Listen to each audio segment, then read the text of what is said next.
This podcast is a member of the Place to Be Nation family. Visit us at placetobenation.com, the only place to be in your pop culture world. Yeah, Frank here, he's got his own billiard room. Yes, it's what do you call it, Kramer? The billiard room. No.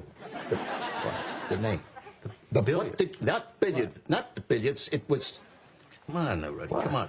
We call it the place to be. The place to be. Yes, it's the place to be. Then I shall be there. This is the place to be here tonight.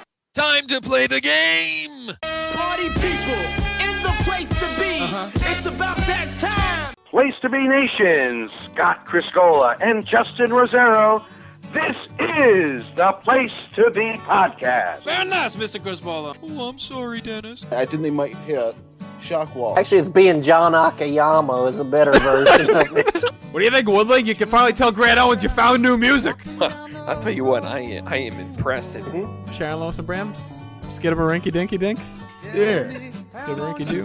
Hey, Nate, man, this is pretty much a highlight of my life right now. I had no idea you were going to be here. I wanted to drive that freaking hoe train of my whole youth. You're the man. And I thought he meant Nate Milton, the Godfather from Kings of Sport. Do you really think that's the Godfather? Yeah, I did. All you have to do is break out that fuck money. I hate the pus. Watch your mouth, you scraggle Katie. That's a bit much. You, who murdered the dog with the sword, and I'm being a little too much. Yeah, I like big dick myself. I was just curious. 5 years! 5 years! We've been doing podcasts. And we have this. This is trash. To do worse than Josh Richard. Cause the free wind is blowing through your hair, and the days surround your daylight there. Seasons crying, no despair. Alligator lizards in the air. In the air.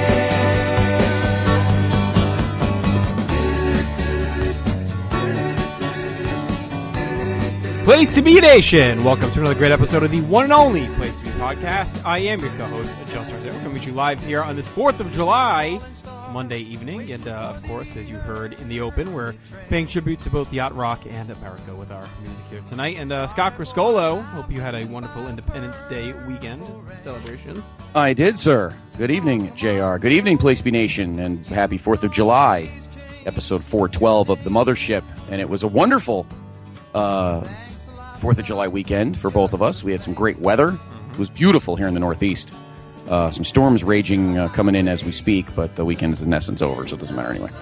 And yeah. I'm sure if everyone out there may hear fireworks during this recording, because usually it's the 4th when this guy across the street decides to light them off right directly outside my house. So. Decides to go to Baghdad, or yeah, right. I mean, usually right in front of my house. So that's what we did last year. So we'll see. We'll see if he keeps it up this year, the tradition. So you might be hearing them as that's okay, because we might hear lightning and thunder in my end, so we might have noise all around. But quite the show, Yes. Yeah, it was good. I get to see Mr. D'Amato. It's becoming a weekly thing now, I guess. Yes, so, I saw that. Yeah, see him in a couple more weeks. But Mr. Morissette had a nice little shindig yesterday. Cowboy. Yeah, I got to see my long lost friend Andrew Flanagan, so that was fun. It's the only time I see him now is at events that Roger hosts. I know. How about that for serendipitous? I don't see him otherwise, but.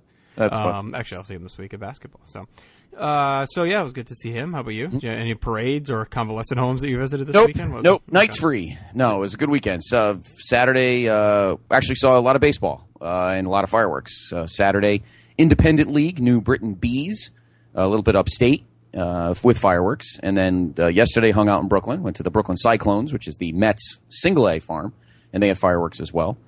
So it was a good time. A lot of fireworks. And, good weather, and took advantage of it. And then today, hung out with one of the doctors of my college pals at his parents' house, a little swimming, some cookouts. It was nice. It was a good weekend. Enjoyed it very much. Saw Cowboy was at the Sox game. Yeah, so, you didn't have to throw him again in the closet after. Yeah, exactly, yeah. He's not 0-40 anymore, mushhead. But we're back in the big steel box, PIC. And we're hitting that sweet spot, if you will, of the middle of 2006. Hey, what is going on here? I don't know, but you're moving out. You're done till September. You don't live here. And there's no summer school. I don't think Slater's coming in to up his grade so he can play football. Driving in his Cadillac. Tonight, inside, of course, the Vintage Vault, JR. We bring you, very fitting, actually. I love when we get... the timing, yes. I know, I love when we do this. I love when this happens. This stuff is never planned, by the way. I know. It's just, like, we planned on this schedule, like, kind of months ago, but, we have starts and stops, different days, and just shook out. Here we are. Here we are. The 2006 Great American Bash. Yeah, baby. Yeah. And I was always very proud of the, if you go back to our old message board, obviously we're doing the Vintage Vault refreshes now, but back in the day we actually did Vintage Vault reviews. This is what we're basing them on. Right. And, we always used to give little subtitles to them. And this was one of my favorite ones because, within the subcontext of the show, live her or leave her. So I thought that was one of our more clever ones. But anyway. Yes, I enjoyed it. No, that was a good one. One of your best ones. Oh, speaking of, you know what else was today? Did you watch it? I know it was on tape delay. You did watch it? No, I did not. Do not spoil it. I have it ready to go. I just wanted to say, I didn't say, no, I just wanted to make sure. I don't want to talk about it. Okay. I didn't DVR because I don't have cable anymore, but the Watch ESPN app does have it archived. So yes, I will be watching it. I have I already started my notes for PlayStation.com. My fourth, is it fourth? I think I started in 13 with this 13, thing, right? 14, 15. Yeah, this will be your fourth. So there you go. So be sure to check that out, hopefully this week. I was there, of course, last night, and I saw the stage being built for you. Did you have hot dogs? But the only thing you didn't eat on that little voyage. No, I did not have a Nathan's dog, but I will come back for Nathan's dog. How was that? What happened to this pizza guy? I've read I went down your page looking for info, and I found that he got murdered in fucking Orlando or something? No, not Orlando. No, he. It seems like every murder's in Orlando. No, his name was Barbati, Lou Barbati, who the family owned. For those that follow me on Facebook and PTB Nation, there's a big pizza place in Brooklyn, L&B Spumoni Gardens, one of the most well-known pizza joints in all of the 5 boroughs. And I got some fireworks here too. And he earlier in the week, he was coming home. He lived in the Dyker Heights section of Brooklyn. And he was getting out of his car, and he got shot 5 times on his back stoop. Now, he was carrying $10,000 in cash. Is he Dino Bravo's associate? Yeah, I was about to say. No, he wasn't carrying any cartons of Parliaments, but and apparently his wife said that he does bring that much money home a few times a year. So there's rumors that it was an inside job. It had to be. It had to be. No one just gets gunned down on their back porch with $10,000 in their pocket. $10,000 and not take the money, right? Which means somebody panicked. So last night when we got back from the Cyclones game and we were outside having a couple slices, we're seeing D'Amato would love this. We're seeing people come because it's a 2-day wake. There was a wake yesterday and a wake today, and I think the funeral's tomorrow. The place actually closed tomorrow. And we're seeing guys come in, and I mean, you're talking, this has Goodfellas written all over it. You got guys looking like Frankie Carbone and Jimmy 2 Times, and we're looking, and there's a group of 3 guys as we're walking out ready to go home, and they're chatting, and they got little crib sheets, and Dr. G looks at me and goes, you know what they're talking about. I'm like, oh yeah, that guy that robbed him, he'll never see the light of day again. There's no doubt about that. So yeah, that was the whole story. So it was very, usually it's happened. I mean, that place is open till like 2 a.m. and people are buying pizza that late. It's not just the Spumoni and the lemon ices and the ice cream section. People buy pizza that late. It was very, very quiet, very subdued. They had signs up, I think his nickname was Lulu. So they were like, it was very weird last night, but that's the story. So it was definitely an inside job. And we're pretty much assuming that within a month, that guy will probably be found in a dumpster in the Rockaway. America, That's the American exactly. dream right there. It is. I'm sure that guy will be found in a dumpster in the Rockaway soon. So, couple of haters. So anyway, was it Lulu Massimini? Lulu Massimini. Yeah, you know who did the deal? Number 5. That's why he screwed it up.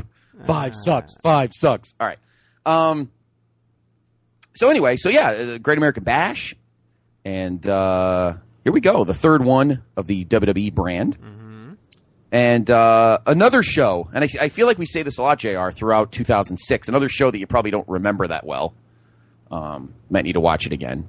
Your opinion of it varies depending on what you thought of SmackDown at the time. So here we go. July 23rd, 2006. Live from the Conseco Fieldhouse in Indianapolis, Indiana. Now, JR, you'll be giving us the skinny on the venue shortly because this is the first WWE pay-per-view in this building.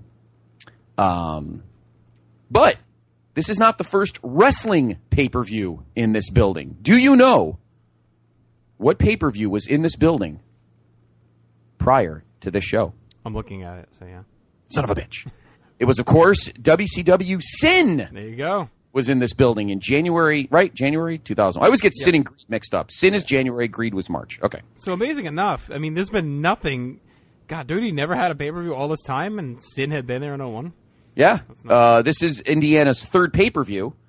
Of course, the first one was WrestleMania 8. That was at the Hoosier Dome. And then In Your House, Buried Alive in October of 96 was at the old Market Square Arena, where the Pacers used to play. But this is a new venue, JR, so give us the scoop. Sin. Open November 6, 99, so fairly new when Sin made its way there. Yep. Cost $183 million. That'd be $200. Who goes in and updates the dollars every year? Like I know. $260 million in 2016 dollars. I know. So, does someone go to every arena page and update what the cost would be? There's some somebody in the, algorithm or logarithm that automatically updates it. You know, it's weird. I know. Fink, Roberts, and Petrie, the structural engineers. So tenants are the Indiana Pacers, of course, the Indiana Fever, the WNBA, the Indiana Firebirds of the AFL, played there for 3 years, and the Indiana Ice of the USHL, played there for 2 years as well. Paul McCartney played there in 2013. Yes. Okay. Your attendance, 9,750. Actually, that's not bad. Secondary pay-per-view, close to 10,000. That's not bad. Well, now, what is it for, like... All right, so for hockey, holds 12,300. Concerts, 19,000. And basketball, 18,165. Okay, so about half. Okay. But still, though, 9,750, close to 10 for a secondary pay-per-view, and SmackDown on top. Round up! Not bad. Your buy rate, 0.58, which is pretty standard, I guess, for that. And your announcers, the current voices of the Blue Brand, Michael Cole and John Bradshaw Layfield. Who's actually very good on the show. Yes. All right, now you gave us the tagline about liver or lever. Why exactly did you say liver or lever? Well, before we get to that, let's go through the Sutton notes because he touches on it. Oh, here. I forgot about that guy. And then, it's easy on the 4th. This is the that's true. Yes, it's quite revile him, not enjoy his notes. Yes. It's the day we're supposed to blame him for everything. We're throwing his notes in the ocean. Yes. Along with all this tea. Filthy tea. Filthy tea. All right, so SmackDown, Rey Mysterio is still your world champion, 112 days into his reign. And by the way, do you remember the song for this show? I absolutely do not. Lonely Train by Blackstone Cherry. That's a lot of staying power for that one. Yes. ECW champion, Big Show. We'll talk about. Well, I guess did we talk about that on Saturday Night event? A little bit. We did. We'll talk about it at SummerSlam. Yep. United States champion Finlay, who defeated Bobby Lashley, who defeated JBL. So a lot going on there. We'll talk about it in a few minutes. Brian Kendrick, Paul London, 63 days into their reign as tag champs, and Gregory Helms, $1.75 into his. So rolling on, we had one release. Stacy Keibler let her contract expire to pursue a modeling career. 66 matches of the promotion, 14-31-1 on TV. So quite a few bit of matches. Stacy quietly disappears after, I don't know the last time she was even on. I guess maybe she was on TV here and there, but yeah, I don't remember on pay-per-view at all. Early 05 maybe was like the last time she had any kind of like sustain when Orton was dating her and then attacked her. Yeah, probably. I don't think she did. I mean, she might have done stuff during the Diva search, but other than that, probably not. So there you go. Yeah. We had one passing death here, Bob Orton Sr. That's exactly what I was going to say. It. Yep. 76 years old. July 16th. By the numbers, TV, SmackDown, 362 episodes, ECW 6. Rob Van Dam and Sabu on July 3rd stopped on Route 52 near Hanging Rock Village in Lawrence, Ohio. The officer originally stopped the pair due to Van Dam speeding, spilt marijuana, and performed a search of the vehicle. Discovered RVD was in possession of 18 grams of weed, 5 Vicodin, which are prescription pills, as Steven notes for us. On Sabu, they found drug paraphernalia. Really? Also had 9 pills that were not immediately identifiable, but known to be a controlled substance. RVD was then suspended for 30 days.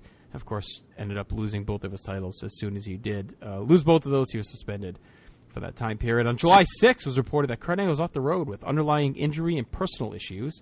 Sabu was only fined $1,000 for the incident, not suspended. On 7/20, it was announced on WWE Mobile, if you remember that, Bobby Lashley has elevated enzymes in his liver and cannot compete at the Great American Bash. We'll finish up the Sutton notes. We'll go back to the livers. On 7/24, Stephanie McMahon gave birth to Aurora Rose Levesque, and Scott Criscuolo was there with the gift, like the Magi walking up to the house. That is quite true. On 7/27, announced that Kurt Angle has been suspended for a... Is that Magi? What did I say? The Magi, yes, like the wise men. Yep. That's what I said, right? Yes, you're correct. I hassle him before. On 7/27, it was announced that Kurt Angle has been suspended for a wellness policy violation. We'll talk about more on that as well. And there you go. So, dark match here for Funaki over Simon Dean. So, the Livers. Just prior to the pay-per-view, reports came out that 3 SmackDown stars, the Great Khali, Bobby Lashley, and Super Crazy, all forced to the sidelines due to elevated liver enzymes that showed up in their wellness tests. It was a major blow to the brand. Of course, all stars were set to compete on the show, with Lashley and Khali in major matches. Rumors swirled as to why these enzyme levels were elevated, with steroids usually being claimed as a culprit. Well, follow-up tests came back clean, and all 3 men went back into action. So we'll talk about how all the matches were affected, but it seems like at the end it was maybe false positives or whatever. They had to retest it. Full-time liver enzyme mania, though, at this one. Became a running joke for a long time, too. I mean, this is forever known as the liver enzyme pay-per-view. Yeah. I remember I actually listened to a podcast around this time. It was like one of the first ones I ever listened to. I can't remember the name of it, though. It's not Smart. It goes like Smart Wrestling Fan, something like that. And they had like a big episode about the liver enzymes. That was like one of the first podcasts I ever listened to. That's funny. Was that episode? Yeah. But yeah, I mean, it was crazy when word leaked out. Do you remember when all this was going down? Yeah. Oh no, I definitely remember. You and I chatted about it, and it was kind of bonkers because it wasn't a surprise because of what had been going on over the last year in the company. It just seemed very vague. I think that's what a lot of people were thinking about. Like some guys get pinched for legit, like they'll say HGH, roids, whatever. And then you saw this, liver enzymes, and you're like, what does that really mean? Are these guys getting protected? Like, you look at Super Crazy and Khali, you're like, what the fuck could they possibly be taking? But Lashley, you're like, oh, it had to have been roids. I mean, look at them. So you're thinking, is liver enzymes kind of like a puss way of bailing them out of any long-term right issues? So you're thinking, let's make up some fucking, half-assed medical thing and get away with it. And so I think for a little bit of time after this, I think that's what people were thinking. I think that's what a lot of fans might have been thinking, like, what the hell does this even mean? And really one of them, and we'll get into it tonight, but, 2 of the 3 were big deals because both of them involved, huge feuds. One, they were able to kind of recover with little backlash, no pun intended. The other one turned out to be highly illogical, and we'll get to that when we get there. Super Crazy, who cared? They just did a swap, and we'll get to that in a little bit. But I think a lot of people thought liver enzymes was a smokescreen to protect these guys because they didn't want to admit that they were all on something and then had to be suspended longer than they wanted to. I think that, if I remember correctly, I think that's what kind of the original... Well, it wasn't even a suspension, right? It was more of a, like...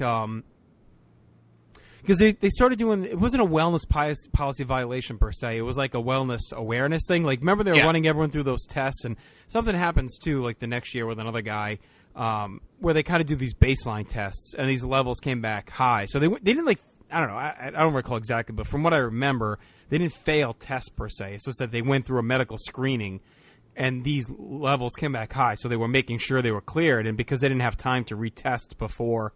the pay-per-view, they had to pull them. That's kind of my vague recollection of it all. Yeah, I think so, too. And we didn't hear much about it after that, and everybody seemed fairly clean, at least, in the public eye. Right. Once we get to 2007. But that's what I think a lot of people felt, that there was a little vagueness. But at the same time, no one said anything about...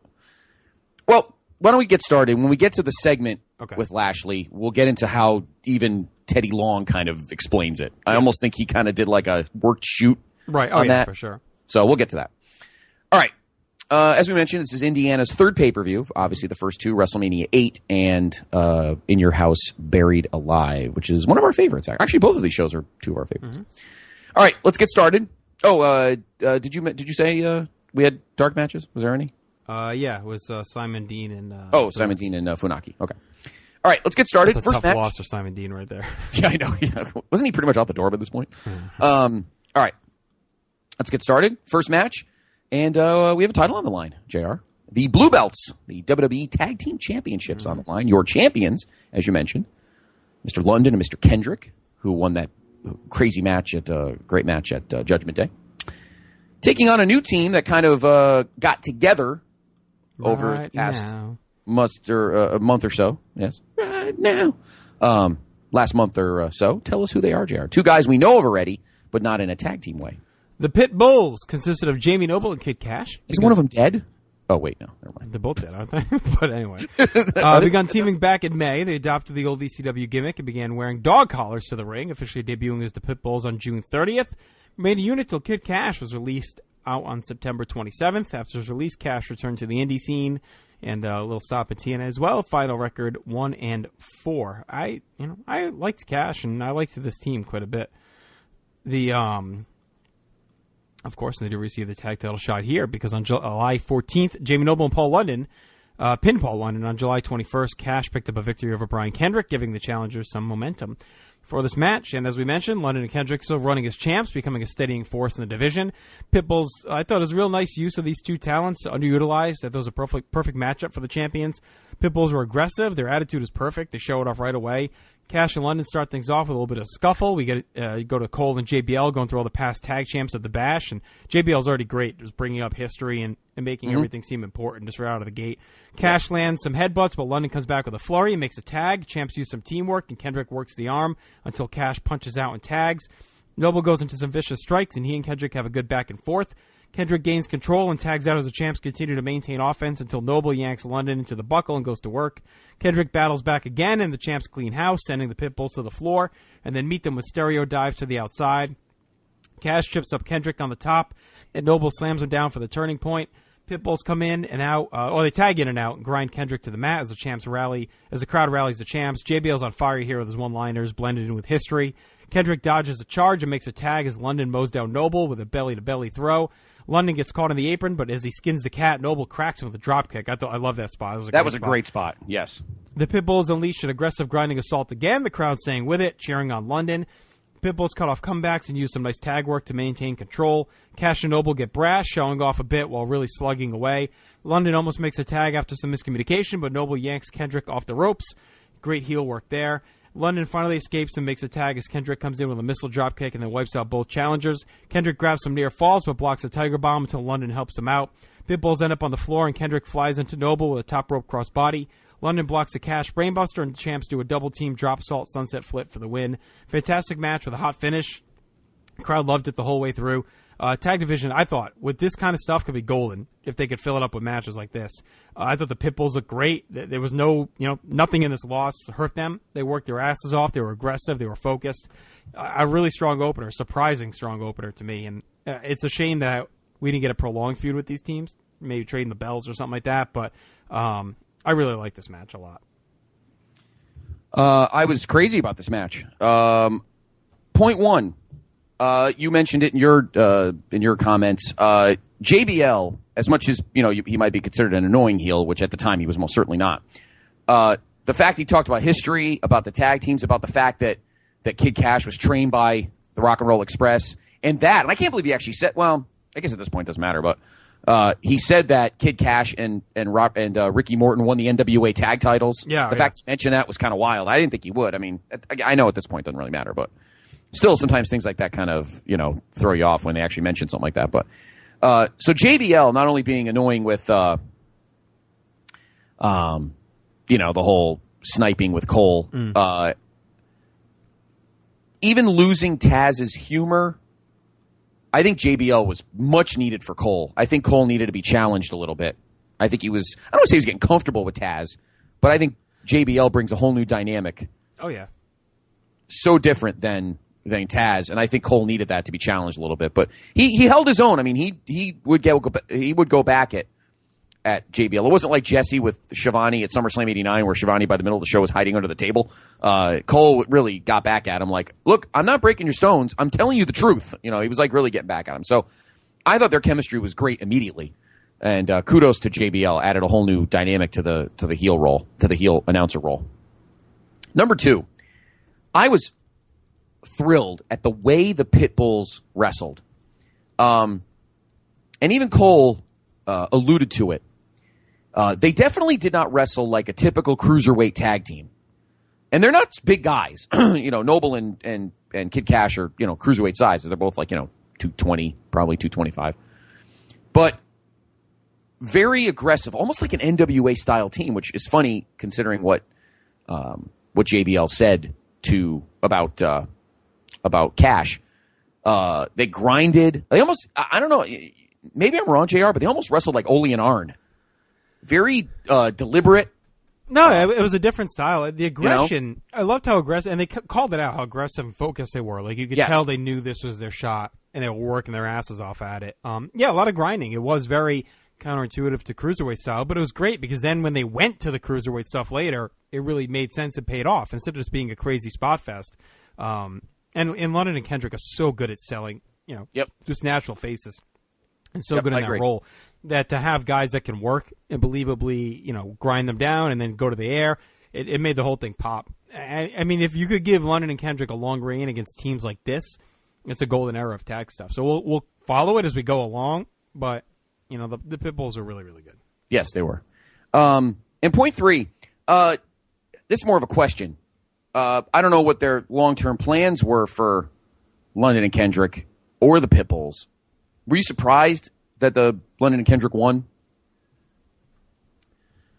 Do you think this? No, not necessarily, because they never seem to get behind teams like the Pitbull. I don't know. Right. Okay. I wasn't really surprised. I mean, they seem to really like London and Kendrick, and the. Yeah, that's just how it was. Yeah, okay. I was just curious. That was my third point. I didn't think so either, but I thought it would be interesting to see if they were going to go further with them. But I really like this match, and we talk later about when we rank our best matches of our seasonal year, which WrestleMania to WrestleMania. We may haggle a little bit on this because I really would like to see this in the top 3, but we'll chat about it. So London and Kendrick retain their tag team championships with a very good match against a game Pitbulls team. Game. Backstage, JR. We had some interesting beginning of a show-long storyline here. Yes, backstage. So Great Khali wants to destroy The Undertaker right now, and Daivari screaming at him, begging him just to wait till later, wait till your match. You already have him in a match, but Khali is out of control. So kind of a weird segment. Obviously pays off later, but at the time, if you weren't in the know, made no sense. Seems kind of odd. Yeah. So then, of course, we go back to the ring where Teddy Long comes out, announces that Bobby Lashley has elevated liver enzymes and has to miss tonight's show. Lashley comes out and says he's healthy, despite what those doctors say. He says he wants his title back and he's ready to fight, and the crowd agrees, but Teddy says he can't let it happen, playa. He promises he'll get a shot at the U.S. title soon as he's cleared. Lashley leaves, and Finlay and Regal walk out and just ignore and then snicker at Lashley. That made me laugh. Finlay says the enzyme stuff is a joke. He wants Teddy to declare him the winner by forfeit. Teddy says they promised the U.S. title match and says Finlay has to face his buddy Regal instead. JBL was awesome here, and he says, this is one of my favorite lines, JBL flips out and he goes, I have a liver like Jake Roberts, and I've never had no elevated enzyme. Yes, that was fucking great. So I'm like, wow. That was fantastic. Oh, I was laughing so hard. I listened to that one twice. I did delivery too. was, so I had to listen to it twice so I could make sure I wrote it down exactly, and it was really, really funny. So. It was hilarious. So some background here. On 5/26, Lashley defeated JBL to win the U.S. title. The next week, Lashley pinned King Booker in a non-title match. After the bout, Booker, Finlay, and Regal assaulted Lashley and forced him to kiss Booker's feet. On 6/9, Regal was bragging about the previous week's beatdown, but was interrupted by a Lashley attack. Teddy then announced the two men would fight, and if Lashley won, he'd get a match with Booker. Lashley won the bout, and his match with Booker was set for the next week. But that week, Regal and Finlay jumped Lashley on his way to the ring, causing the match to be delayed. Finally, in the main event, Lashley picked up a clean, hard-fought win over the King. On 6/23, Booker received another match with Lashley, and this one ended in a DQ, with Finlay and Regal got involved. After the bout, Booker told Teddy Long that he would never fight Lashley again, but Long disagreed and made a cage match between the two. On 6/30, Lashley won the match, finally ending his long feud with Booker. However, Lashley still had issues with Booker's court, as on 7/7 it was announced that he would defend the U.S. title against Regal at the Bash. Fortunately for Lashley, he didn't make it that far because Finlay stole his title with the aid of a shillelagh on July 14th. The next week, Lashley lost a rematch by DQ, and Regal got involved, and of course, the enzyme issue knocks him out of the match here. After winning King of the Ring, Booker, and we'll talk about this more later too, adapted a King persona and took it to another level, using an English accent, wearing his robe and crown, and forming his own court, consisting of Queen Charmel and his new backup, William Regal and Finlay. And finally, on 5/26, a mysterious little leprechaun began appearing in front of the ring and aiding Finlay during his matches. In a funny twist, Finlay abused the little guy, kicking and throwing him around the ring with reckless abandon, shoving him back under the apron. The leprechaun would be called Little Bastard, as coined by Michael Cole in commentary, and was portrayed by indie wrestler Dylan Postal. Prior to signing with WWE, Postal spent time in NWA Wisconsin as short stack. So, little bastard aside, because we're going to have plenty of time to talk about him. What did you think about the formation of this court to support Booker? Because I thought it was a great idea. I thought it was perfect. Absolutely. Oh, absolutely fantastic. Absolutely fantastic. Because obviously they were pushing Booker, to another level, and Regal and Finley are just two great fucking douchebags. So, and grizzled, like, legit guys. So, and they were all, and they were, Northern European descent, British and Irish. So it kind of fit. And it was a good spot for both guys at the moment. Nothing really was going on with either of them, and kind of kept them on TV and made them pretty good heels. So it was a tremendous move. Booker's a good guy to have a faction with, so I applauded it. It was a huge boost for Booker, which right now was kind of needed in the promotion in terms of heels. So definitely proved it. Yeah, definitely puts a nice little stable in place. And yes. Finley and Regal are great as ass kickers, but they also are really good promo guys. They're really good, legitimate tough guys. So it made for a great stable, and it makes sense that they'd be in a kingly stable. So it was a good fit. And in the ring, by the way, Regal replacing Lashley is a pretty big upgrade in ring wise. Of course, the feud in the story was all great for Lashley, and I liked Lashley. But if you could throw a Regal Finley match out here on pay-per-view, you have to do it. So JBL keeps ranting as they start to lock up and go at it. They maintain the lockup all the way to the floor and then back in. They still have it locked on. Basic stuff to start here until Regal sends Finley flying to the floor and then jamming him with an uppercut. Little bastard comes out from under the apron and smacks Regal with a shillelagh while chasing him around the ring. Finley regains control back in the ring after distraction, but the two continue to trade stiff blows wherever they can. Regal hits a boot to the face and a nice double underhook suplex for two, but Little Bastard reappears and bites Regal's hand, which Finley then targets. Regal turns it around and grabs a tight chinlock, but Finley escapes and sits down hard on Regal's gut and then spikes his chest hard on the edge of the apron. Both men collide heads back in the ring. Regal starts to choke away at Finley while grinding him down and then hitting a drop kick for two. Regal starts to pour it on, using a suplex for a cover, and then throws Finley to the floor as the asshole fan starts to chant boring, which Cole even comments on, and we're talking about this today, saying they were chanting it because they wanted Lashley, which no, they're just pieces of shit. They probably and I think at that point they probably realized, they probably said in his ear, why did you acknowledge it? You're fired. No. But it was, fuck them, whatever. Yeah. So Finley assaults Regal on the floor with headbutts. This is why they shouldn't come back to Indianapolis. Finley assaults Regal on the floor with headbutts, leaving him draped in the apron and out of it, which allows Little Bastard to take off Regal's boot. Back inside, Finley stomps on the foot and then unloads some stiff punches. Finley whiffs on a charge, hits the post, leading to a close near fall. Regal grabs a shillelagh, but Bastard gives Finley Regal's boot, and he hits Regal with it for the win. It was really fun. It was hard hitting. It was a sensible fight. It was a good showcase for Bastard. Finley continues to be awesome. It's great to see Regal getting used again. I don't think it comes close to Finley Benoit from Judgment Day, just because the Bastard stuff was played a bit for comedy, which is great. Regal does it well. So, But on that note, I can't put it into that top tier matches we've seen. But it was really, really fun. And they beat the piss out of each other as usual. Yes. Point one.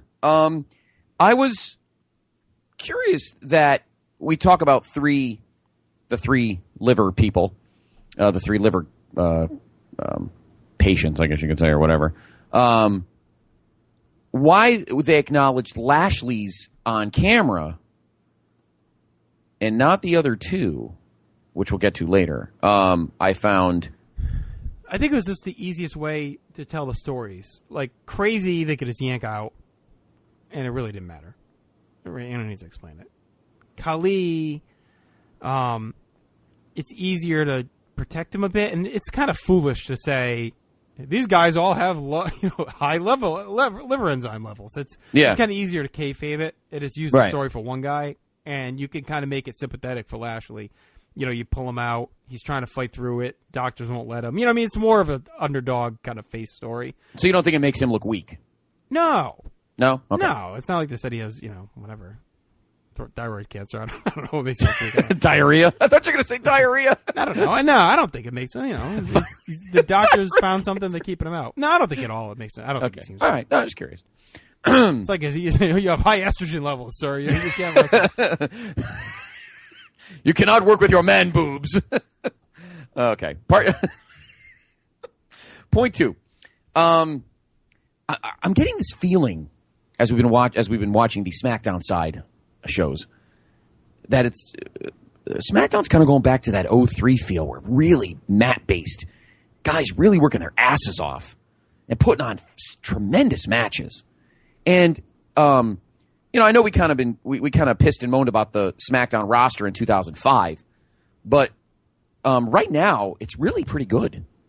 You've got a good combination of main event guys that are good workers, not work rate marvels, but good workers, and this mid-card has gotten really good. And I know that when we talked about it earlier in the year, we talked about how Finlay was just kind of there to kind of glue the young guys together and really wasn't meant to do much of anything else. But clearly he's become like a top guy in the mid-card. I don't think they really expected that. So that's a huge bonus. And you got a guy like Regal. Like, you have the one good thing about being on SmackDown, and I think that's a thing SmackDown needs to have modern day, is you have these serviceable mid-card guys that you can really put in any slot and really enhance the younger guys, which is really going to be key for SmackDown now, not that they'll be live and all that kind of stuff. But back then, I think with Cena, Edge, DX, and all that stuff, the 06 SmackDown reminds me a lot of 03 SmackDown, and kind of 06 Raw reminds me a lot of 03 Raw, except a little bit better work rate than 03. But watching this match made me realize, wow, 2006 SmackDown was starting to get really tremendous work rate again. Really good in-ring matches, and we're 2 for 2 tonight, in my opinion. And point 3, I think Regal should have won. I think that would have been a good kind of underlying storyline going on within Booker's court, that you got these two guys who Teddy Long kind of forced to not, like each other, respect each other, but entirely trust each other. And I think Regal being U.S. champion after thinking that they got one over on Teddy and on Lashley, I think would have added a little bit to the storyline. Not that I'm upset. I'm fine. Finlay won, but I think Regal winning the belt here would have added a little intrigue to that intertwining Booker's court.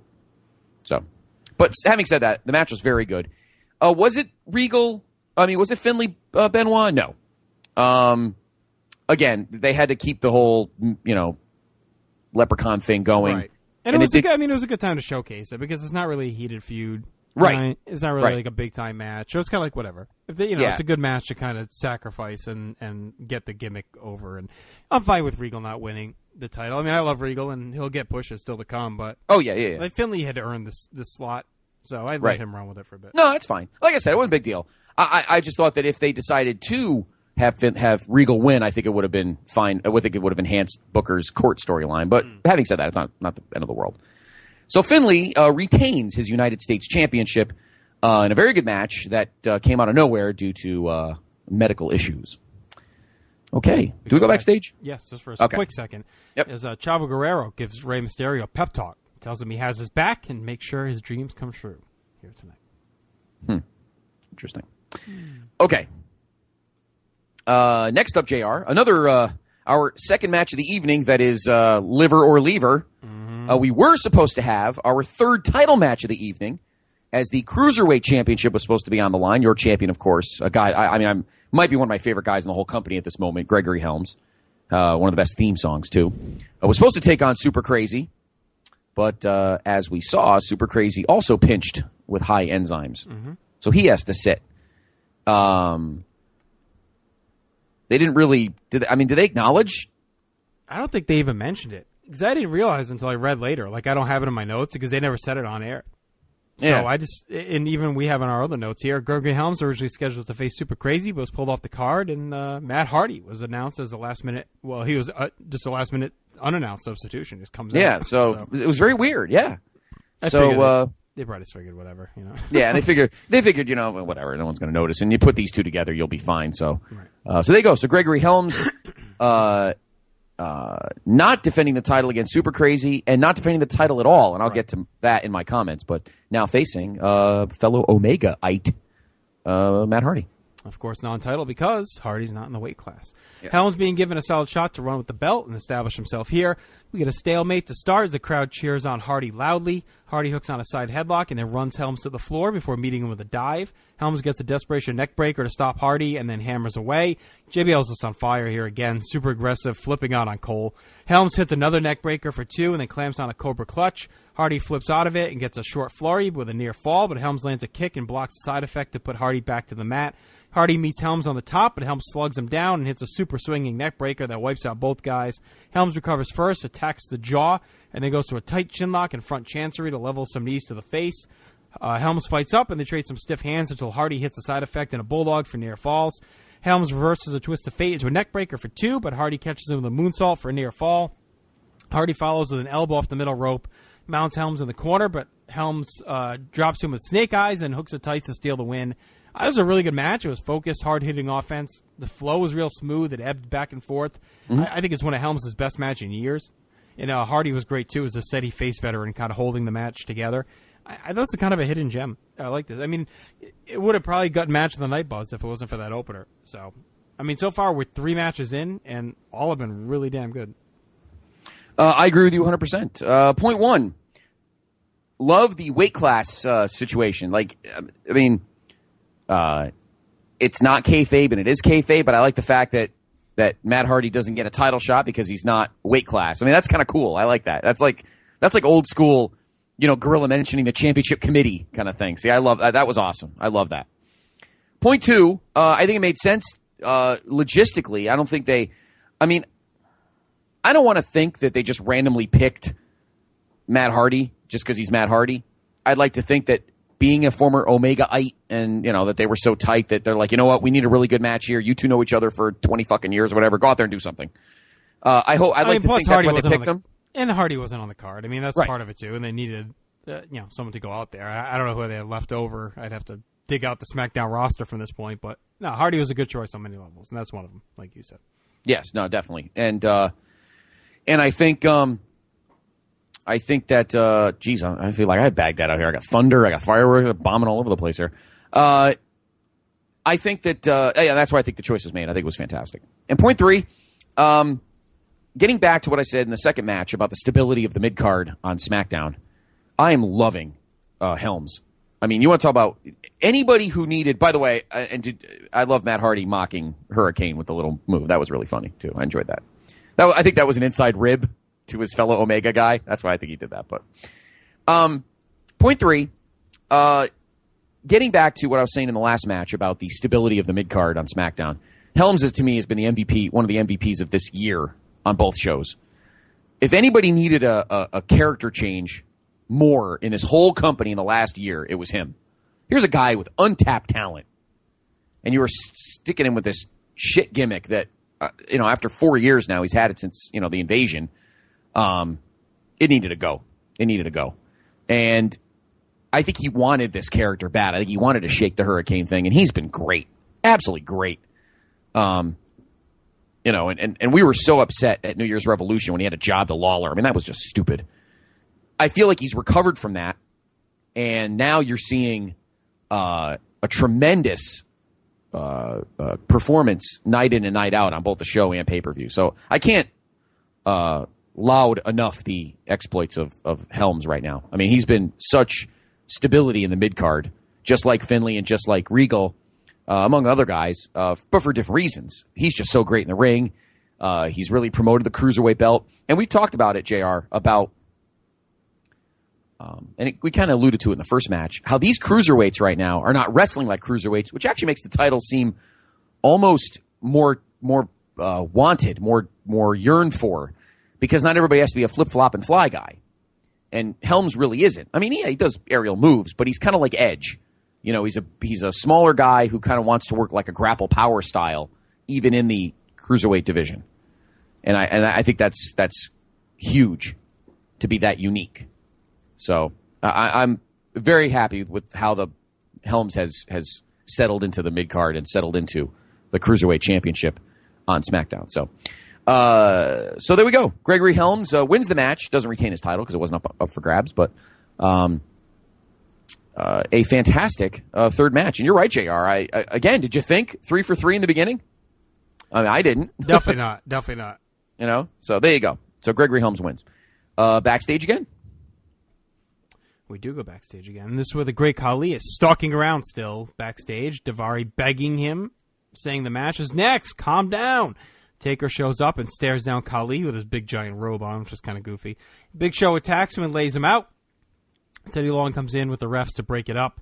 We get a video package, and then after that, Teddy pulls Khali out of the match and puts Big Show in. What? Yeah, because Big Show, of course, helped perpetuate the beating. So Show tries to get out of it. Teddy forces him in. Of course, this is all the elaborate way to get Khali out due to the liver enzymes. I was kind of rough, for them after the intense and dedicated build with Taker getting his revenge after putting Khali over clean, and then he gets pulled out of the match. And I don't know. To me, nothing makes sense. Like, Show is being pushed as this big bad heel, and then he looks like a pussy here. He's basically like crying about the match. You know what I mean? Like, he's supposed to be this badass hardcore guy, and he gets put in this match with Undertaker. He's fought a million times before, and now he's like in tears over it. It's like, come on. I don't know. The whole thing felt so forced. But, it did. I mean, with all that, with all that build and everything, it's like they had to go through with the gimmick. You know what I mean? Even with that going on, they just, they kind of had to do it. Yeah, and it was unfortunately it was awkward because this is the one storyline that, this is pretty much the number 2 storyline of the show, and the liver enzymes, screw you. So that's what still makes me think if they knew something further back when we had the whole thing at the WWE versus ECW show, and then again I still think something was shaken there, but that's just me. So there you go. So now the Punjabi prison match is going to have 2 guys who aren't from India. So right. Yeah. No, it made no sense. So following Judgment Day, Khali went on a weekly reign of terror on SmackDown. At 6:30, Daivari challenged Undertaker to face Khali in this Punjabi prison match at the Bash. The next week, Daivari wheeled a casket to ringside. When he went to open it, the lights flickered, smoke poured out, and the Undertaker's voice bellowed, accepting Daivari's challenge. Taker returned to TV for the first time since Judgment Day at 7:14, accepting the challenge in person. And the next night on Saturday's main event, we talked about last week, Khali and Big Show headed to the ring and talked about fighting someday to determine who the true giant of WWE was. Before they finished, Taker came out and knocked Khali to the floor. Taker and Show brawled. Khali came back in. They dropped Taker with a double choke slam. And, of course, later that week, Taker and Show fought to a double countout. So, I mean, it's possible, Scott, that they knew. I thought it was just kind of days before this, but I guess it's, I guess they could have had a whiff. It would have been about 8 days before. I don't know. I think they were still doing it, just kind of use Show as a, because Khali just still wasn't ready for some of this stuff. You know what I mean? So I think they were just kind of using Show as this heavy, and he was getting over as the badass. So maybe just trying to perpetuate him. Remember, they were doing a lot of crossover stuff. Like I said, him and Taker and Show fought on ECW, so they were doing a lot of that. So they might have been using Show on that level too. He was kind of bouncing back between shows. So right. And they could have done something like that. Good. You got something? So, no, I was about to say, which brings us to our next match. Yep. Because here we are in what is called the Punjabi prison match. It is The Undertaker and The Big Show. It sounds like something you would make up on like 2K6 or whatever. What was the game on that? What was it? SmackDown Know Your Role or whatever. Whatever the 06 game was. It just seems like it's made up. Now, that's the Punjabi the Butler game, so you ask him. That's true. So anyway, the Punjabi prison is 2 cages made of bamboo, right? The inside cage is bamboo too, right? Yeah. It's kind of like a kennel from hell, except it was bamboo instead of metal. Right. And you had to get out of both. One had four convoluted rules. I know. It's like there was like a trap door on each wall of the inside cage. Right.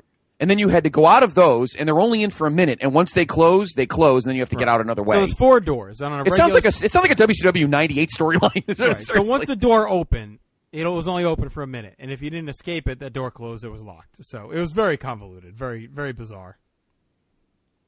Yeah, it was weird. Complicated. And then once you get out of that cage, then you have to climb over.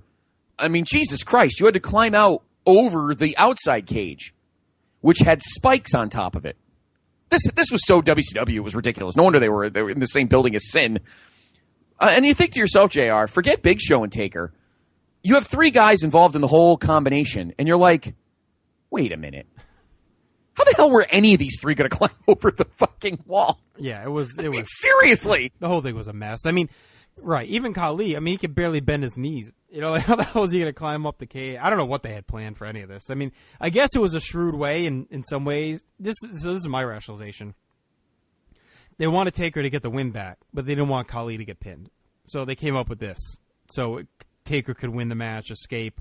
Khali kind of has an excuse for losing, doesn't get pinned, Taker gets his win. Like, that had to be the reasoning why they did this. And just to be stupid, I don't know. I don't know. It's a really weird gimmick. The whole thing is really weird. It's you don't need to make gimmicks this complicated. There's so many. It took me halfway through the match to even understand what the hell they were talking about. You know what I mean? I'm like, oh, that's what it means when the door is only open. You know, it's like I thought there was I didn't really realize there was 4 doors for a while. The whole thing was really weird. So, like we mentioned, Show really doing well as the dominant heel champ with Heyman giving him an intense push. And then they throw him on this show and he's crying and sniffling about being in the match. The whole thing was dumb. Show attacks out the bell, chokes and stomps away. Taker battles right back and punches the Show. Show comes back with some heavy strikes. Taker lands some heavy right hands to knock Show to his knees and then starts kicking him in the head and the gut. Taker tries to climb out, but Show trips him up and crotches him on the bamboo. Show uses a strap to choke Taker and keeps overpowering until Taker traps him against the bamboo and careens him twice, but Show catches him on the 3rd try. Taker turns the chokeslam into a sloppy DDT, but Show comes right back as a countdown for open door starts. Time runs out, the door closes permanently. Show uses a strap to whip Taker and then removes a buckle pad, but Taker comes back with punches and a leaping clothesline. Show yanks down Taker during an old school and calls for the door to open, but neither can escape before the clock ticks out, so that door's done. Taker gets busted open and Show slowly works him over some more, headbutting the cut. Show tries to escape, but Taker hits a low blow and superplex for the best bump of the match, in my opinion. Door opens and Taker escapes this time while Show is laid out. Show recovers and he exits out the final door, which the whole thing was kind of dumb. Anyway, and he and Taker battle while climbing the outer wall. Show pitches Taker back in the ring just as the final door closes, trapping Taker inside. So Show starts to, and I like that. That was kind of a smart spot anyway. Show starts to slowly scale the outer wall, but Taker climbs out of the inner cage and then onto the outer wall. Show tries to stop him, but Taker swings on a rope and drop kicks him like Tarzan. Taker puts Show through a table, and then Show gets busted open as the two amble around for a bit. Crowd's been pretty into this, amazingly enough. And as we've seen, Taker's been super over here in 2006. Khali comes down the aisle as Taker leaps off the cage wall into Show, who tumbles back and busts the wall down, and then Taker's named the winner. I thought it was long and plotting. I thought it was confusing. They did what they could, considering all the constraints around them. The crowd dug it, so, poobah to them. Show was fine. I thought he was just overexposed. He was being protected well in ECW, and then he gets thrown out into this mess. Taker's very over. To me, that's the end result of all this. But, God, what did you think of this? I thought it ground what had been a pretty hot show right to a halt. Yeah. Point one, for the first time in a long time, WWE decided to go with aesthetics over practicality. WCW was infamous, and I know we were goofing a minute ago, but I'll elaborate. WCW for a long time, and the Yard Gnome Rotella is watching the network. He's watching all the WCW pay-per-views in chronological order like I did. And like 97, 98, 99, they were doing some like unbelievably stupid gimmicks that had no sense whatsoever, but sounded good and made things sound really fancy schmancy. When in reality, they made no sense at all. WWE never did that. WWE was very straightforward in their stipulations. This is the first time that they actually took something aesthetically cool and lost all practicality. When they showed the wide shot, you're like, wow, this fucking thing is amazing. Look at all the big high walls, all this bamboo, ooh, really mysterious. And in the end, you're like, this makes no sense, though. Yeah. And WWE never does that. They never risk practicality in favor of making something look really good. So I think part of it too was just a continued over push of Khali, like trying to give him his own gimmick, make it intimidating. I don't know. Maybe he was supposed to win, and they didn't want Taker to get pinned again. Maybe that was I think either way they did this climb out kind of gimmick so one of those guys could be protected. So maybe it's the opposite. Maybe Khali, they wanted to give him another win without having a pin Taker. I don't know. But either way, I'm pretty sure that's why they did this. That's my guess. Well, the way the match ends brings me to a later point. Point two, Show Taker. I mean, I know it had to be done because they had no other ideas, but it just didn't. And the crowd booed two legit awesome wrestlers, but we're all over this freaking shit show. So who knows? And the tough thing was, like we said, they couldn't just cancel it because they had the whole thing there. What were they going to do? There's so much hype and build and everything going into this. They couldn't really just go ahead and say, screw it. We just won't have it. Couldn't they just have Taker? Couldn't Khali? Couldn't they have just broken bent their rules just a little bit for Khali here? Let him wrestle and have Taker win quick or something. I don't know. I don't think there was a plan. I think that's the worst part. I don't think it's about breaking their own rules. I think they were doing it. They were just trying to be overly cautious with the wellness thing. God forbid they send this guy out here and he has some kind of major issue and then has a freaking heart attack. You know what I mean? And they knew about it. I don't think God forbid he bleeds and something's in his blood and right. So I the whole Bob Orton thing. Yeah, I think they had to play it safe. I don't think it was some kind of internal policy. They worked around that all the time. Look at RVD. He got banged by the cops and then he wrestled twice, lost the titles, then got suspended. You know what I mean? So I think if it was anything like that, they would have had Khali go out there, but. Do you think they should have done Daivari? That would have been ridiculous. Could you imagine? It would have been fun to watch him bounce around like a pinball machine. Right, exactly. Maybe you just have him get his ass kicked for a while. Maybe Show comes and helps him somehow, and then you do that instead. That feels like a little bit more like revenge and not as plotting. And this kind of made Big Show look silly. I thought they were doing so well keeping him protected and just doing what they could to not make him look goofy. And then this whole thing, I thought, didn't help him at all. No, it didn't. And point 3. We were talking about the end of the match. Do you think they were going more for a Steve Vince Massacre 99 ending? Maybe Khali lifts Taker up and throws him through the wall. Yeah, and breaks and he falls out. So. That's really probably what they were going for. Because seriously, how the fuck were either of those guys going to climb over that wall? Right. Oh, any of 3 of them, Taker, Show, or Khali. Seriously, who would have really thought that? That would have been. I don't know. Words can't describe how you could wrap your head around that. How the fuck could any of these 3 guys climb that high up? It was bizarre. It's so because I'm bizarre. Because, even Taker's in halfway decent shape, but still, he's, close to 50 or whatever, mid-40s or whatever. The other 2 guys, Big Show or Khali trying to climb. And it wasn't even like a regular cage where you could go up in ladder form. It's ridiculous. Utterly ridiculous. So Taker wins this utter mess. And I guess a fourth point I have is now they have to kind of extend the feud. I don't know if they were planning to, but now you have to extend the feud. You have to write something out if they weren't planning to write anything out. If they were just going to have Taker win this match and be done with it, who knows? So now, obviously, you have to extend it. All right, why don't we take a break? 4 matches in. Honestly, JR, other than that mess, not a bad show. No, it was really good until that. The first 3 matches were very, very, very good. Yeah. It's great. So when we come back, we have a little eye candy. The return of the animal, and then, of course, our main event for the World Heavyweight Championship. But first, many Independence Day words. Because Treason Day, as the Queen would say. Don't give up until you drink from the silver cup and ride that highway in the sky. This is for all the single people. Promotional consideration paid for by the following. What's up, everybody? This is Kevin Kelly. Make sure you check out every episode of The Kevin Kelly Show right here on the Place to Be Nation.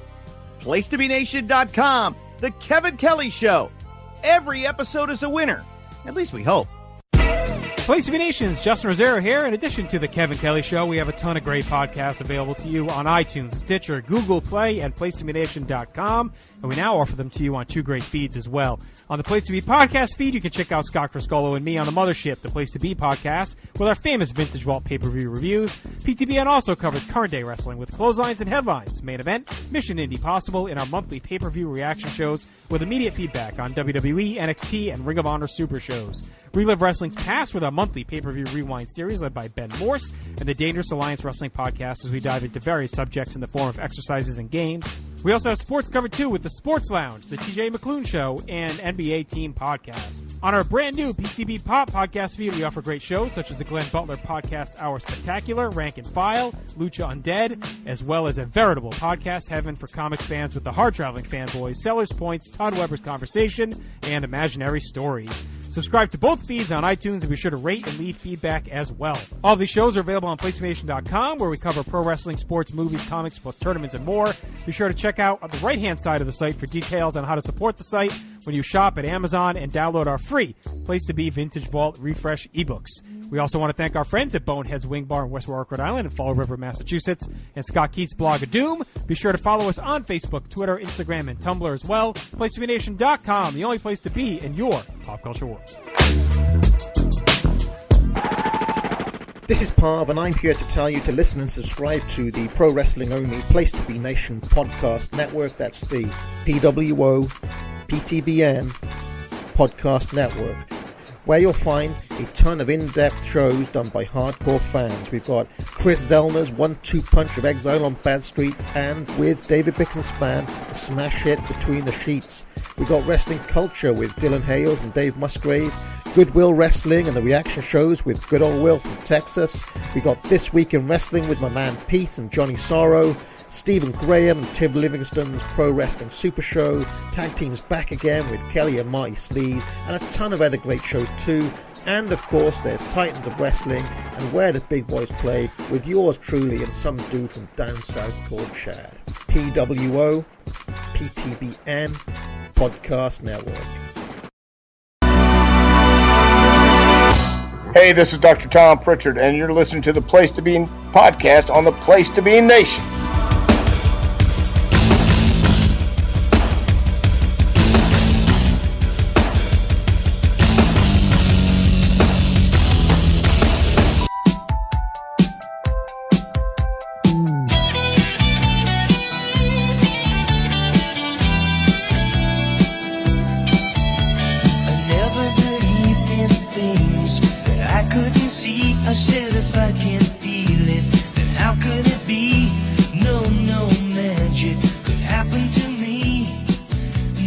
All right, Nation, we are back celebrating this Independence Day 2016 with a look back 10 years ago to the 2006 Great American Bash. Of course, very patriotic here today and patriotic every day at PlaceToBeNation.com. Plenty to check out for you there as well.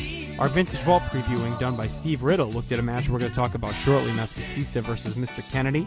Be sure to check that out, get his take there. Joel Barnhart has his power rankings for June 16 in Major League Baseball. And then, Scott, I did a little piece today because 23 years ago was the body slam that rocked the World Wrestling Federation when Lex Luger came out of the helicopter, slammed Yokozuna, started his face turn. But I went through that, kind of picked apart how that went down, and I looked at the WWF's other options that they had at the time. Could any of them worked better than Lex Luger? And part of my overarching theme of that was, what do you do when you don't listen to your fans and you kind of pick a guy and you push him no matter what? Because there's a lot of comparisons between what happened with Luger then and what's going on today with guys like Roman Reigns. So be sure to check that piece out if you haven't yet. And I also think it's quite fitting, JR, because we're in the middle of our Vintage Vault refreshes of those Raws, and we're coming up on that. So it's a nice companion piece. There you go. So be sure to check that out. I liked how it came out, so I hope you enjoyed it as well. Yes. Between the Sheets, another great thing you should check out here at PlaceToBeNation.com. Our boys Chris and Bix, joined by Jeff Hawkins from Shake Them Ropes, to look at June 28th. It's July 4th, 1988, in the world of dirt and wrestling. So be sure to check that podcast out. You should listen to that each and every week because it is fantastic. A new Exile on Bad Street as well, looking at Part 5, finishing up their story on Continental Wrestling. 6+ months is the final piece of this, spanning May to November 89. So the final days of that promotion, and if you haven't caught up on that, 5 parts on Continental, well worth your time investment. The new This Week in Wrestling as well. Parv continues his trip through his top 100 music artists, looking at 75 through 51. And like you mentioned, Scott, our Vintage Vault Refresh series continues as well. We're into March 93. PTBN's main event, you want to talk about that? Little diddy-do? Yes, tremendous episode. Myself, JD, Jordan Duncan, and Mr. Ben Morse. We did our mid-year report card. We went through the whole WWE roster and NXT roster, picked and chose some guys, and the two gentlemen gave us their grades of the first 6 months and how their next 6 months should shake out. And we also had the first ever main event mailbag, as you, the listener, gave us some questions. It was a fun segment. We'll definitely do that again. So check it out. It's a very good episode. All right. Also check out the Hard Traveling Fanboys podcast, number 10. the 2016 Haffey Awards. Of course, these are usually done in writing, but this year we're doing it in podcast form. Greg and Nick, joined by Todd Weber, Tim Capel, Russell Sellers, and our good friend Stephanie Holly to hand out the awards in comics for the first half of 2016. Check that out today if you're a comics fan on the PTB and Pop iTunes feed. PTBN's excellent WWE Network adventure continues as well. We looked at TNT from October 1st, 84. So, check out each and every one of these things at PlaceToBeNation.com. You can follow us on Twitter, Place2BNation, Facebook.com/Place2BNation as well. Instagram, Tumblr, we're there. And all 3 iTunes feeds, the Place to Be Podcast, the PWO PTBN Podcast, and PTBN Pop. All 3 feeds, always updated, almost daily. Pretty much you'll have a new show one way or another. So be sure to check those out. All our full catalogs available at the website or at placetobe.podbean.com. So you can catch up if you're new, or if you're current, be sure to stay current. Check all that out. And, of course, we have a new episode of Clotheslines and Headlines coming this week as well. We have some really fun guests, Scott. That'll be out Wednesday. We have the Cowboy Morissette, coming on to preview Brock Lesnar's big showdown at UFC 200. I'm sure we'll talk about the other matches as well, or the other fights, I should say. And I'll be watching that with the Cowboy Saturday night at Boneheads. Nice. So excited for that. What else we got? We got our buddy Hugh Little from Pro Wrestling Talking Sheet, I should say. He'll be on as well talking the draft. We're going to talk the Cruiserweight Challenge. We're going to talk our first half MVP. So looking forward to having Hugh on, making his PTBN debut. So he's excited. We're excited. Glenn Butler will be with us to talk Lucha Underground. And, of course, Aaron George returns as well. He will be joining us for TNA. We'll be talking Final Deletion, the Battle of the Hardys, in the backyard of their homes. So we're looking forward to that one. We'll be breaking that down for you piece by piece. And, of course, Hugh Little is at Hugh Little Sheet, co-host of Talking Sheet. So be sure to check that out. Okay, we'll talk about that more Wednesday. But here tonight, Scott, we're back at the Bash. Yes, we are. Let's head back to Conseco. And for those that haven't listened to it yet, I just need to say again, JR, our first episode of Clotheslines and Headlines was exceptional. Thank you. You guys did a fantastic job. It was a lot of fun. And it was a nice dichotomy. 3 great guys, you and Willie and the Godfather, all different personalities working well together and firing off topics. And him and Aaron doing, mostly him and Aaron, you guys chimed in doing that TNA. I couldn't stop laughing. It was so great. It was a good combination. But well, I'm really looking forward to this big Final Deletion match. And we were actually supposed to record Tuesday night, but once that match was announced, we shifted to Wednesday because we wanted to make sure that we could do it its justice and cover that. And actually, before we get back to the Bash guy, I do want to mention our buddy Jason Sherman reached out earlier today.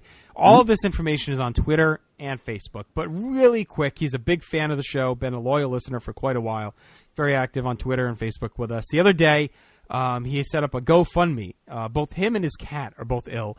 And they're in quite a bit of financial trouble trying to pay these bills. Normally, they'd be okay, but having both of the treatments at the same time is really setting him and his family back. So what he's doing, he's asking if anyone has any extra cash floating around, $5, $10, whatever you can give. He has the GoFundMe information, which I'll read in a moment. And we are PlayStation.com, and the nation itself, many times we've all come together to help support different friends of the nation, family members of the nation, whether it was Scott's golf tournament, the breast cancer walk, when J.O. was having his problems. There's been a lot of rallying around people. So we'd ask you again if you can find, scrape together a few bucks to help Jason out here. Do we know each other? No. But he's a listener. He's a fan. We're all family here. So anything we can do to help each other out, we want to do. He's offering, he has some free autographed wrestling pictures and cards.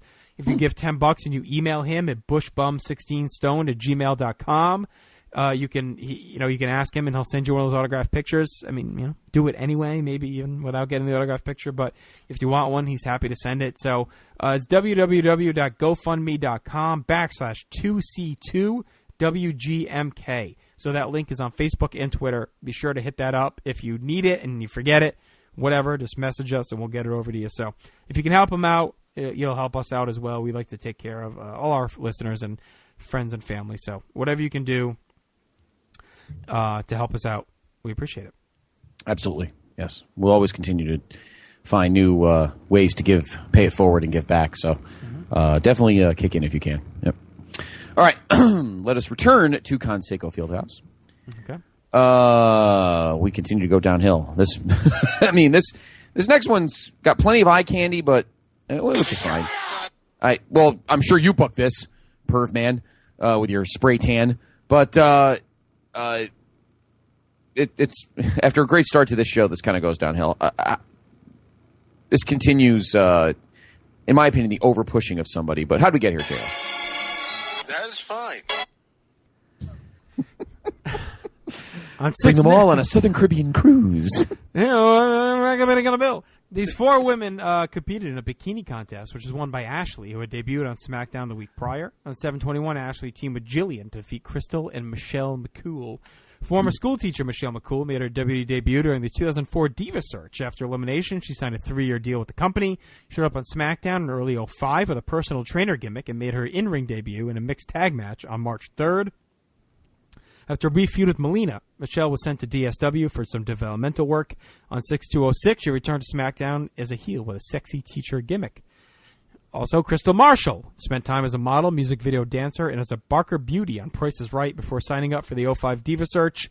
Finishing 4th, she signed to a deal and was sent to Deep South as well. December 2005, she was brought to SmackDown as a backstage correspondent and slowly transitioned into being an active competitor in early 2006. So that brings us to our bra and panties match. Card quality continues to sink, like you mentioned, Scott. Very heatless with this new crop of divas. Hasn't really clicked yet. Jillian's better than this. She should have been on Raw, I thought, especially after we saw a couple, her in Ring. Was it last month or whatever show that was? I thought she should have been on Raw fighting with the other women for the title instead of this. All 4 pair off into cat fights. We open up with some punching and hair pulling. Jillian and Michelle spill to the floor for more of the same. Usual nonsense, trying to strip each other while rolling around. Michelle gets some decent-looking knee lifts in while Jillian does what she can to keep things together. The brawling intensity increases, feels like more of a fight than some of these other matches that we usually get with them. Faces and heels pair off until Michelle attacks Crystal and they roll around. The crowd has really died off as this drags on.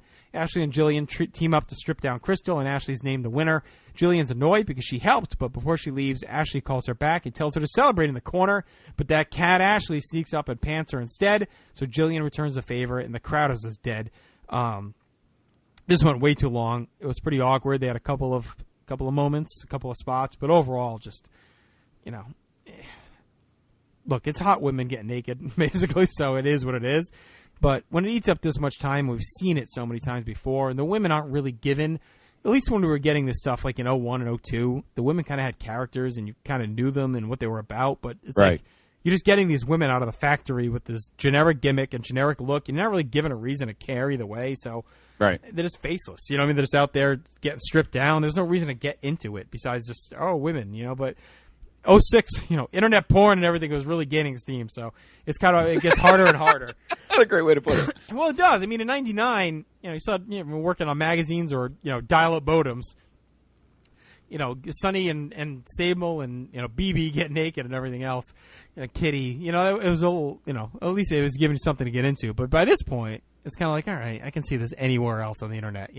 Some of these women even I can see Playboy or other sites. So it's like, whatever. Seeing Ashley in her bra for the 75th time isn't really worth like the 9-minute investment of them, awkwardly fighting in the ring. So to me, it's just diminishing returns at this point with this kind of stuff, especially with women who are talented like Jillian in the ring that could be used elsewhere. Yeah. I'll be honest with you. I couldn't find 3 points. I have 1. Besides the fact it was, heatless, drivel. I feel like they really like Ashley a lot and trying to find something for her. Christy Hemme was different because she kind of had that. You could say they're trying to escort Ashley up the card. Indeed. But at least with Christy in 2005, she had that allure to her that she could be used for backstage. She could be multifaceted, which they still did with Crystal at this point. Christy had some charisma. Yes. Ashley doesn't really. Ashley is trying too hard, and she just doesn't. There's nothing else to do with her, so they're trying so hard. Yeah, there's nothing there. They're trying so hard, And the hat. The hat was about it. The hat, and she's got nice jugs like the rest of them do. Okay, well, they all have nice boobs. Next, do you have anything else? Right. It just didn't fit. They were trying so hard, and there was nothing for her. So let's move on.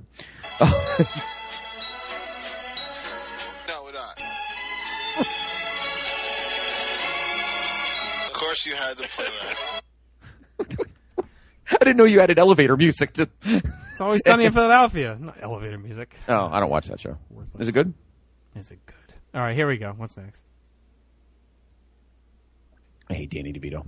All right. Next up, we have. You should have him tag along. Yeah, tag partner for Armento on all these trips. They look alike. It's the hair. Yeah, it is the hair. All right. Big return here. This is a big match because this was supposed to be a big match. This is Armento another. listen to these? Huh? Does Armento listen to these? I think sometimes he does. Okay. I don't think he cares. It's better than being ignored. He cares. I'm just curious. Oh well, he's like Rotella. He's better than being ignored. Now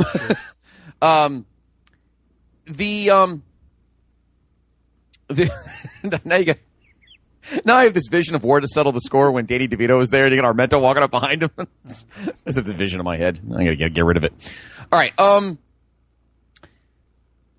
This was supposed to be another big match, but unlike the other ones, this pinch hit duty had nothing to do with liver enzymes, but an actual injury, because the Animal has returned, as this is Batista's first pay-per-view match since the tag with him and Rey against Big Show and Kane back at Armageddon 05.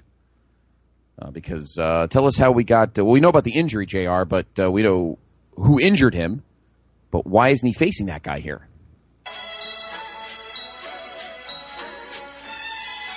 Grey Goose. Grey Goose. I like the Muppet one better, but that's okay. After also having been on the sidelines with a major injury, Batista made his long-awaited return to SmackDown on July 7th, calling out the man who had put him on the shelf, Mark Henry. Henry answered the call, and Batista got the best of him with some help from the ring steps and a chair. The next week, it was announced that the two would face off in a number one contenders match at the Bash. Teddy warned the two men not to touch each other during the contract signing, or else they'd lose their spot. The next night on Sunday's main event, Batista teamed with Lashley and Rey to wrestle Henry, Finlay, and Booker. During a bout, Henry messed up his patella, his rotella, and literally splitting it in two. It was revealed that he would be sidelined to rehab the injury, knocking him out of the match. On 7/21, Batista issued an open challenge, and Mr. Kennedy answered it, offering to face Batista instead. This card was just doomed from the start between the liver enzymes and Henry and everything. I mean, every match has a replacement. Yeah. So Kennedy, and they're big ones too. Like these are, huge feuds. Yeah. Yeah. Kennedy had been out of action since December, not noticed, after tearing a back muscle I know. during an overseas tour. Worked off the rust in OVW in May and returned on 6/9, defeating Scotty 2 Hottie. So, yeah, I mean, all big matches, all big stories, like, affected. Has to be one of the most in history. Definitely. This many pinch hits? Big time.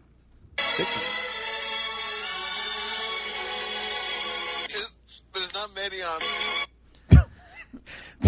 There was a guy at the Cyclones game last night. I meant to take a picture of him, but I mean, he was. I don't know what letter Rotella's back makes, but this guy's back was almost like an ampersand. I mean, the two, if they two stood together, they could have like maybe made like an arch. I mean, this guy was in bad shape.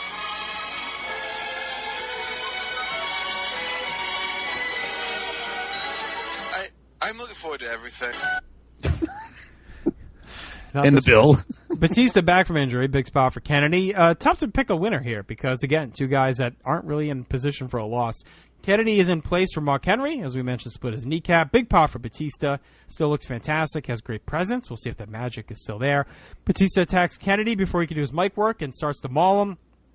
Kennedy goes to the eyes, but Batista shrugs him off and slugs him to the floor.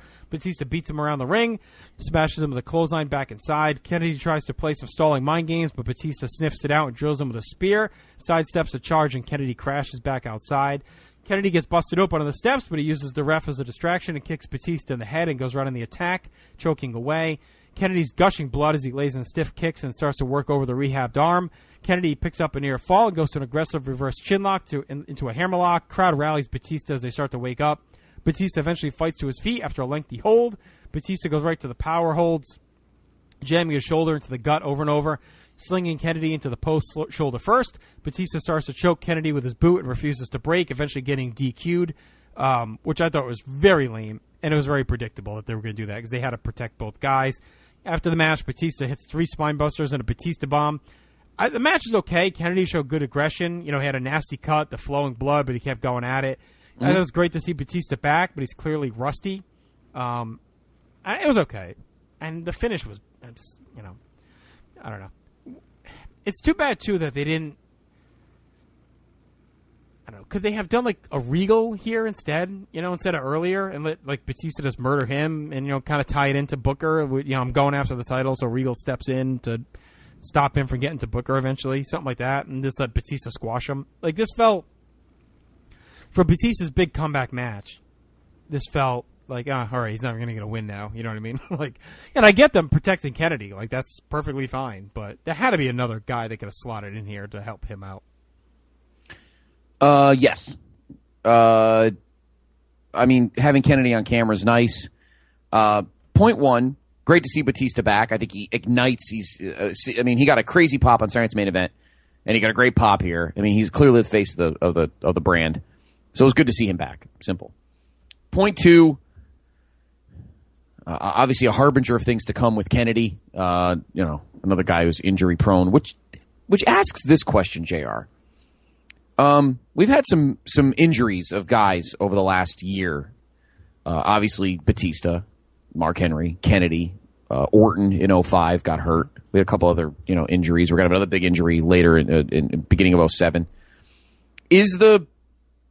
And people thought this was a problem in the last year. Now, modern day, were they wrestling too hard? Were they going too hard? Was the pedal to the metal too far down?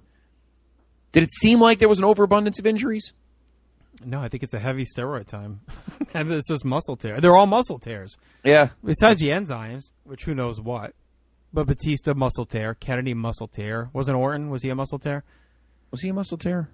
Yeah, I think he was. I mean, Henry. Well, it was Orton neck. I forget which one that was, but.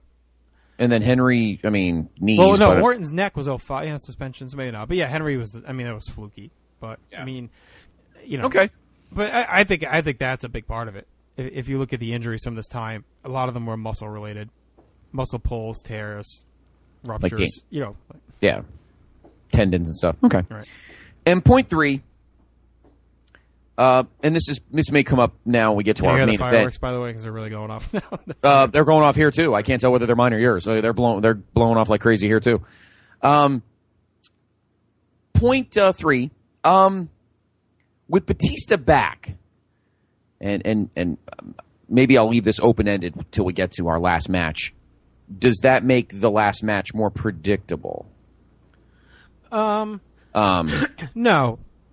Because I still think you could have went.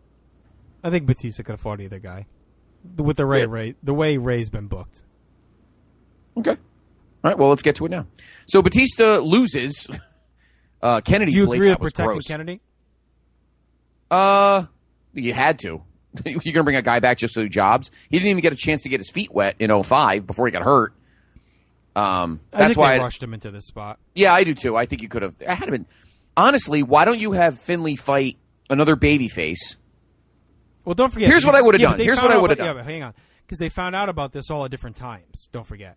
So they had to make the Kennedy decision at around Saturday's main event, and then the liver stuff came after. So just make sure you keep that in mind when you're shuffling things. Okay. What I would have done was sat back. If the enzyme stuff was happening with all these guys around the time Henry got hurt, which I still think might have been possible, which is why I think they inserted Big Show in all the... Here's what I would have done. Given Helms the night off. Or found another... He could have found another fucking cruiserweight and had an actual cruiserweight title match. I would have had Matt Hardy face Finlay, and I would have had Regal face Batista. That's what I would have done. And given Kennedy a little more time. Now, you're right. It's easy for me to do that when you don't know shit's going on. No, I think it makes sense. I think Regal getting squashed by Batista makes all the sense in the world, especially when you look at where they were headed with Batista. Yep. Right. It makes perfect sense. That's what I would have done. Right. But again, hindsight's 20/20. It's easier for me to sit here and play, 3-card Monty or the shell game when you don't know what's going on from week to day with injuries and enzymes and all that. But if it was possible... It made no sense to put Kennedy in this spot. No. If it was possible, I would have... You could have found another fucking cruiserweight. There's like 9 of them back there. You could have found another cruiserweight for Helms. Easily. I would have put Matt Hardy with Finlay, because I think that would have been a fun match. Mm-hmm. And I would have had Regal here. I would have had Batista threaten Booker backstage, saying, if you win tonight, right. That's mine. And then he could have bequeathed Regal on him or something. Right. And then Regal could have got the tar beat out of him. So that's just my opinion. So there you go. So Kennedy wins by DQ and Batista's all pissed off. I don't know. The whole thing was just the Enzymes really fucked shit up. The only thing that it helped was, I guess, Lashley, because it kind of made him a sympathetic face and kind of gave him a little extra babyface juice. But other than that, these liver enzyme things just fucked everything up. One thing it didn't mess up was the main event. And here we are. The world...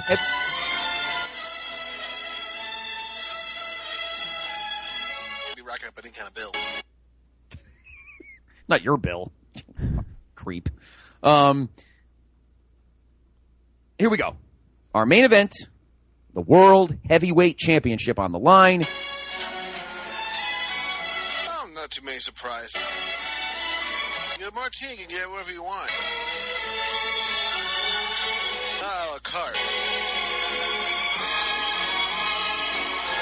Well, hopefully Plax brings out a gun at a club.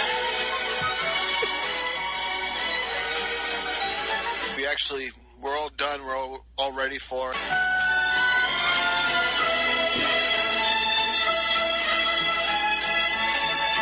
It's a Southern Caribbean cruise. Kevin Ali is a motivator. Is that Muhammad's cousin? Kevin Ali is a motivator. Kevin Ali.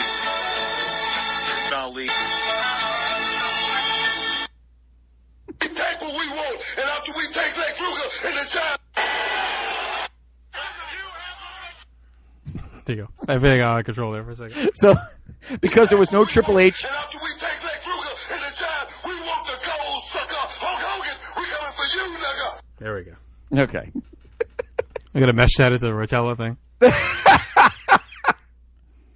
I forgot about that, Kevin Ali. Forgot about dope. This is an idiot who said Greg Oden for like 7 years. Yeah, he's Oden, all right. Fucking moron, can never say anybody's name right. And then he looks at you like, I thought that was right. And then he's just a dick and he says it wrong just to be a dick. But because he looks like a dick. On 6/16, Michael Cole interviewed a very ugly, hairy dick. Interviewed Chavo Guerrero, asking him if he was going to come out of retirement. During the interview, Mark Henry assaulted Chavo and dropped him with 2 power slams. The next week, Chavo helped Rey Mysterio defeat Henry by DQ by using some classic Guerrero trickery. On 6:30, Chavo told Henry he would not be goated out of retirement, but Henry started trashing the Guerrero name, including shots at Eddie. Chavo hit the ring, but Henry beat him down and pulverized him until Rey made the save. Henry was able to fight Rey off and continued to beat on Chavo. The next week, King Booker won a battle royal to earn a world title match at the Bash. On 7/14, Rey vanquished Booker's servant William Regal, despite interference from Booker himself. Finally, on 7/21, Rey defeated Booker in a non-title match with an assist from Chavito. So that leads us to our big main event here. And, of course, Rey's title reign continues to limp along as Booker's heated back up, rejuvenated again with the King gimmick. Booker's gone full-blown. The robe, the crown, the accent. Queen Sharmell hamming it up. Infectious. We get the great entrance as Booker and Sharmell come down on a motorized throne podium. Announce the awesome new theme song is in place. Completely engulfed in the gimmick. We get JBL adding to it, buying in and playing along. He gives us crazy soliloquy praising Booker, comparing him to all these kings and gods. It was really awesome, the whole atmosphere. The entrance is super long, too. You could tell they were kind of filling time towards the end of the show because they were running a little short. So, I mean, his entrance is like, it's like an Undertaker WrestleMania entrance at this point. It's super, super long. And you got Sharmell doing the All Hail King Booker and all that stuff. So, good pop for Rey, but time's ticking on his title reign. That's clear.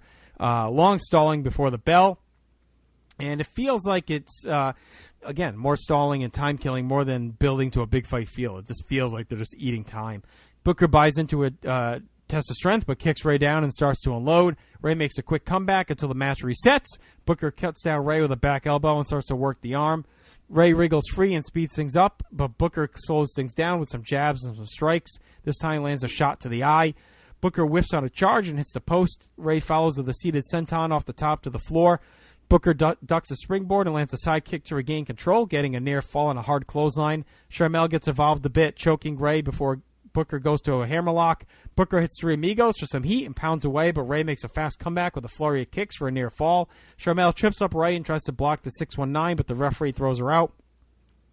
Both men are worn down as Booker grabs a near fall with a nice back suplex.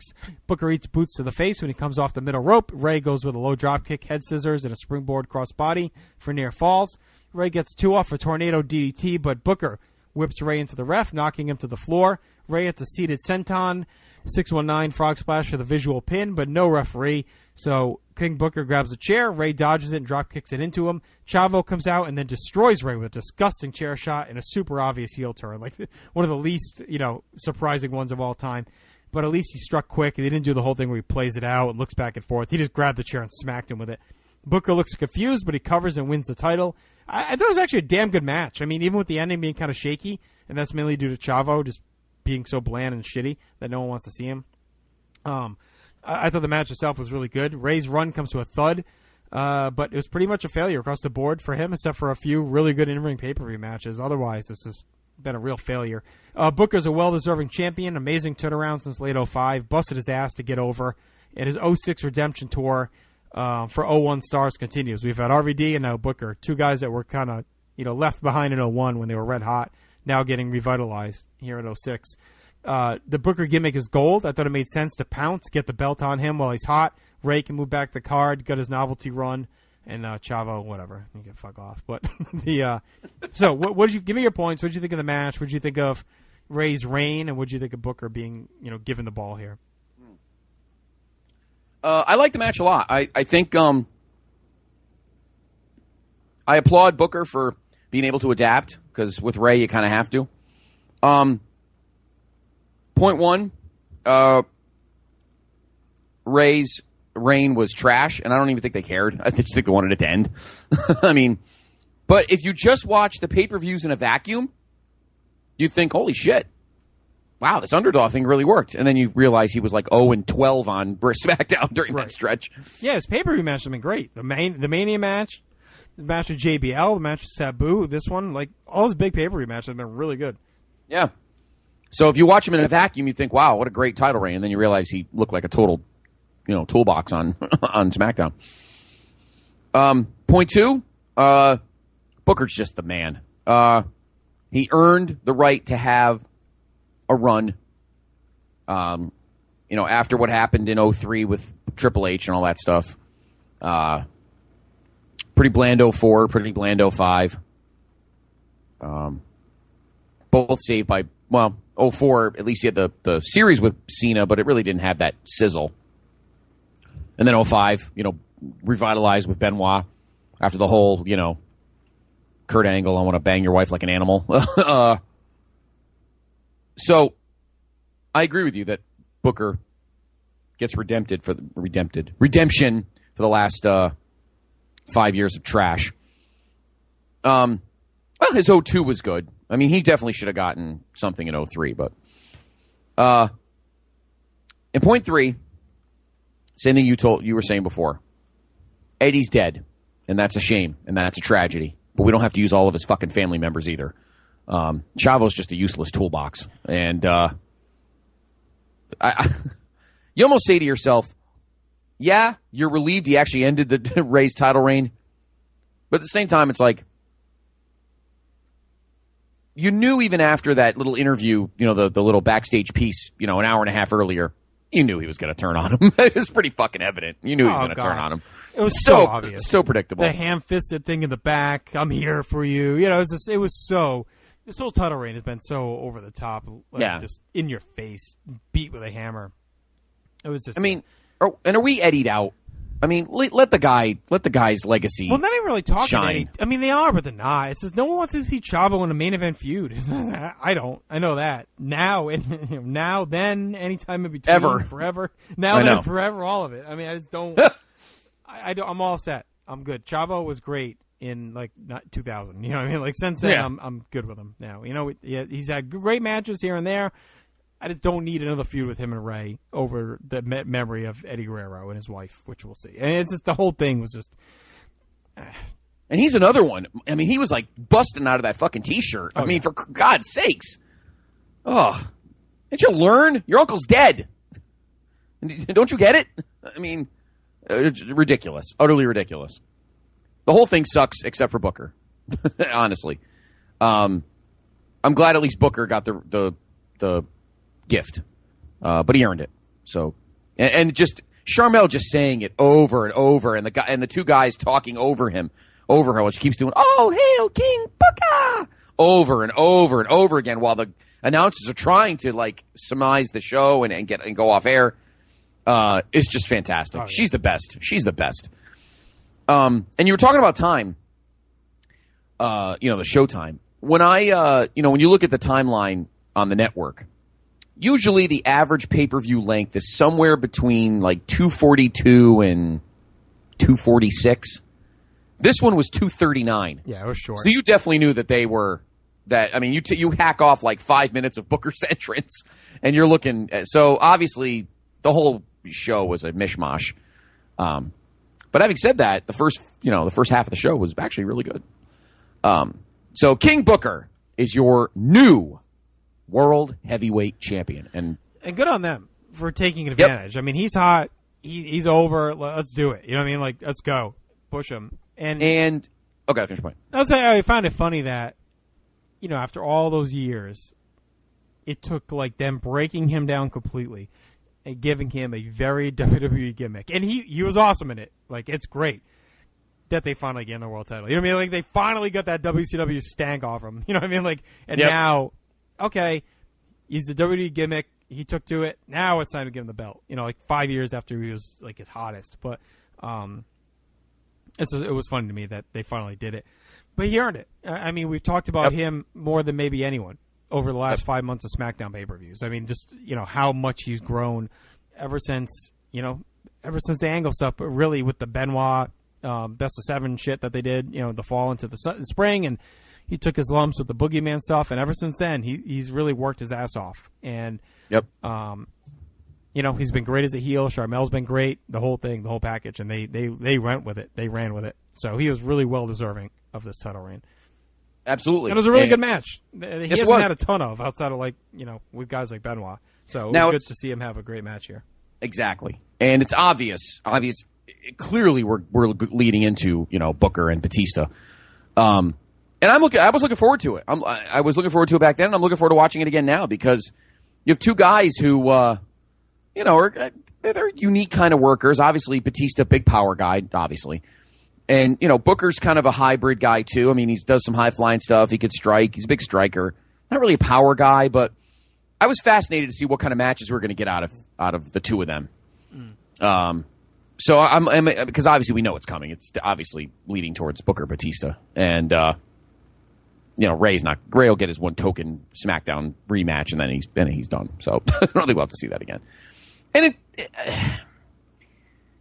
I know we kind of slammed Ray a lot, but his hand-fisted, forced shit notwithstanding, he wasn't done any favors in this fucking title reign either. So I mean, right? No, definitely. I mean, it's a shame, but at the same time, obviously the smart wrestling fan realizes if Eddie wasn't dead, he never would have sniffed that belt in his entire life. So, well, they did it. It's done and needed to end, and I'm glad they made it count by giving it to a guy in Booker who has been working hard, deserved it, can give it a go here, and see what he can do as a heel champ, and if he can have a good run, we'll talk. So there you go. So King Booker is your new world heavyweight champion, and that is your Great American Bash 2006. Pretty much a kind of a half-half pay-per-view. You could probably watch the first hour and but even the main event was good. It's really just that little nonsense in the middle that dragged it down. I mean, the first 3 were really good, and then you hit a wall with the Punjabi Prison and the women's match and Batista Kennedy, but then it picks back up for the main event. So I don't think it's as bad. And, I think it's remembered for the liver stuff and that it was ravaged, and it was. But I don't think that hurt the quality too much. Right. Batista Mark Henry probably wasn't going to be much better than Batista Kennedy.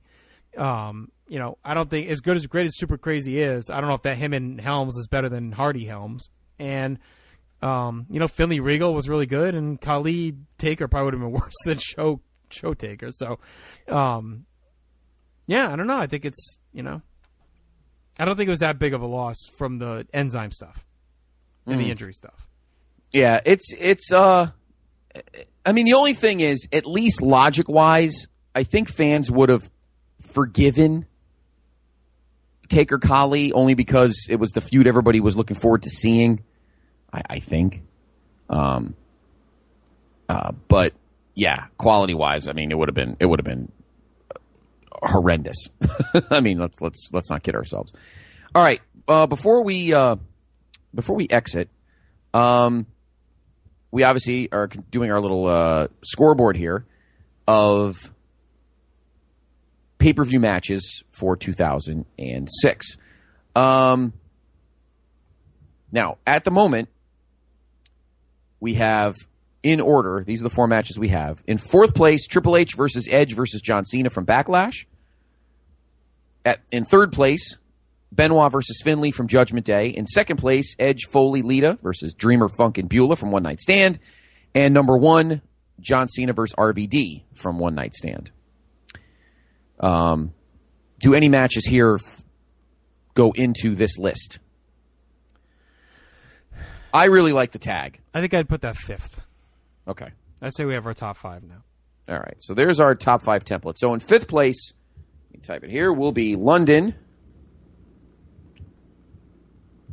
and Kendrick against the Pitbulls as number 5 on the list of top 5 matches for 2006 since WrestleMania. Yeah, I don't think Regal Finlay got to that level. No. And Hardy Helms was really good, but short of that. I mean, that's probably a top 10 that we've seen. So. Okay, now, for our worst match, we have Kane versus, we only have one match, Kane versus Big Show from Backlash. Well, Kane has to be on there. We should have added that last week. If we didn't talk about that. That's so right Kane, after Kane show. I mean, they were both real bad. Kane, and you could probably throw this women's match 3rd. Kane versus Kane from Vengeance. And you said, and the bra, and I'll just write bra and panties. Bra and panties match from Great American Bash. Now, where would you rank this show compared to the others? Right now, One Night Stand is 1st, Judgment Day 2nd, Backlash 3rd, Vengeance 4th. Where would you put this show? Do you think? It's better.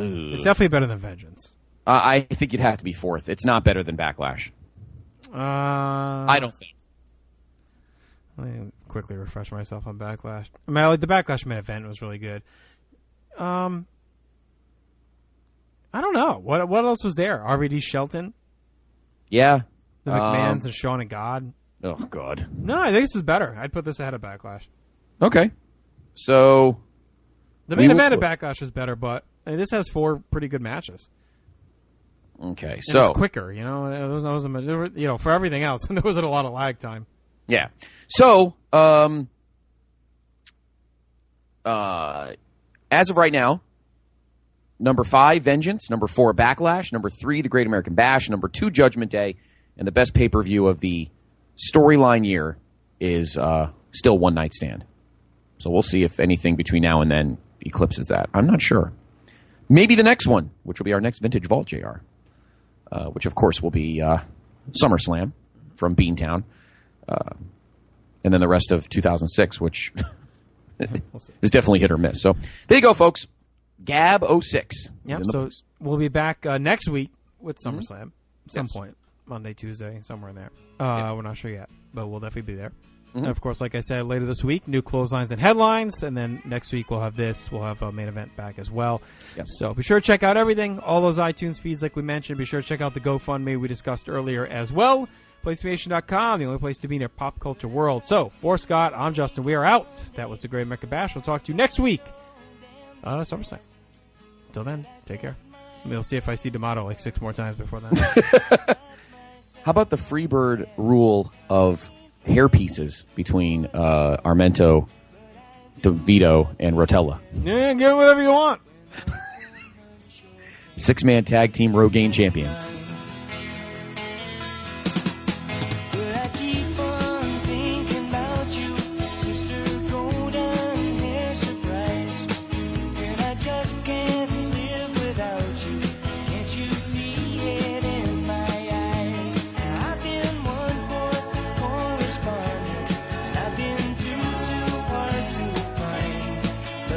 Doesn't mean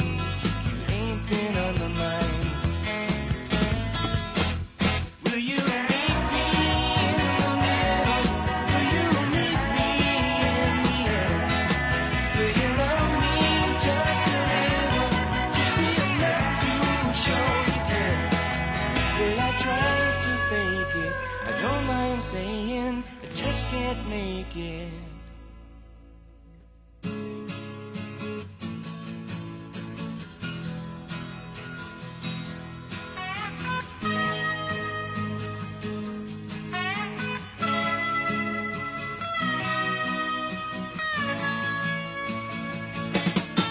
But I keep on thinking about you, sister of golden hair surprise, and I just can't live without you.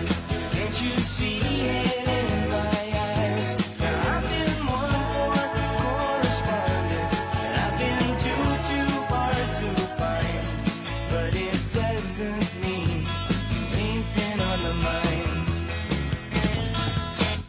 Will you meet me in the middle? Will you meet me in the air? Will you love me just a little, just enough to show you care? Will I try to fake it? I don't mind saying I just can't make it.